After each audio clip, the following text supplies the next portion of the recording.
কণ্ঠনালীর শুরু থেকে হামজা এবং গোলহাকে উচ্চারণ করতে হয়। তো কণ্ঠনালীর শুরু বলতে কোনটাকে বোঝানো হয়, এই উপরের অংশকে নাকি নিচের অংশকে?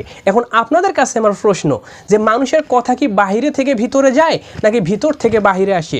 অবশ্যই উত্তর হলো মানুষের কথা ভিতরে থেকে বাহিরে আসে। যদি মানুষের কথা ভিতরে থেকে বাহিরে আসে তাহলে কণ্ঠনালী শুরু হবে এইটা, ঠিক আছে? তো এই কণ্ঠনালী শুরু থেকে বা প্রথম থেকে হামজা এবং গোলহাকে শক্ত করে পড়তে হয়। তাহলে আপনারা আমার সঙ্গে প্র্যাকটিস করুন যে হামজাকে কেমন করে পড়তে হয়। কণ্ঠনালীর শুরু থেকে শক্ত করে পড়তে হয়। আমার সঙ্গে সঙ্গে আপনারা ওই কণ্ঠনালীর শুরুতে বা প্রথমে আঙ্গুল দিয়ে প্র্যাকটিস করুন। হামজা হামজা হামজা। হামজা অক্ষর কণ্ঠনালীর শুরু থেকে শক্ত করে পড়তে হয়।